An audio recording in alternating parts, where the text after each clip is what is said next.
Peace over overthinking. Let go and breathe. Welcome to the Change for the Better.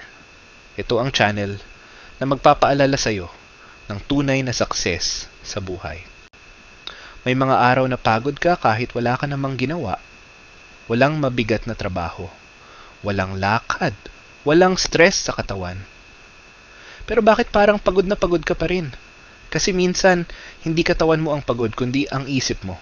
Overthinking, worries, doubt, self-pressure. Paulit-ulit, walang tigil. This video is your reminder that your mind deserves rest. Part 1. Mental Overload. The mind is a powerful tool, but just like your body, it also gets exhausted. Kung may gadget ka, pinapahinga mo.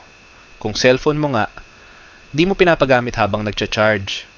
Pero ang isip mo, laging active, laging alerto, laging nag-aalala. Nagpapaikot-ikot sa mga tanong na walang sagot. Tama ba itong ginagawa ko? Anong iniisip nila sa akin? What if? What if? What if? But here's the truth. Not every thought deserves your attention. Some thoughts are just noise. Some are just fear in disguise. Some are wounds pretending to be warnings. You are not your thoughts. You are the one watching them. Part 2. Choose where to place your energy. Kapag may naisip ka, tanungin mo, is this true? Is this helpful? Is this kind? Is this mine to carry? Because not every thought is real. Not every worry is urgent. Not every emotion needs a reaction. Peace doesn't come from solving everything. Peace comes from knowing which battles to ignore. Kung may taong toxic, iiwas ka. 'Di ba? Ganun din dapat sa toxic thoughts. Create space between you and what's draining you, even if it's your own mind. Part 3.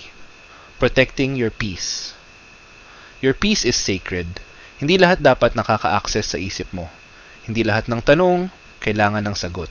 Hindi lahat ng problema ikaw ang kailangang mag-solve. Protect your peace by saying no to things that feel heavy. Logging off when it's too much. Taking a walk instead of arguing. Breathing before replying. Sleeping instead of overthinking. Because sometimes the best answer is silence. Sometimes the best response is rest.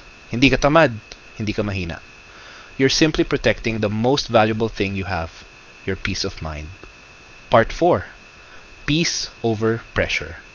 Maraming tao ang success-driven, goal-oriented, constantly moving. Pero kahit gaano ka pa ka-driven, kapag wala ka ng peace, wala ring silbi ang lahat. Mas mahalaga ang tahimik na gabi kaysa sa sagot na magulo. Mas mahalaga ang clear mind kaysa sa pagiging right. Mas mahalaga ang peace kaysa sa validation. Because at the end of the day, you don't owe the world an answer, but you owe yourself peace.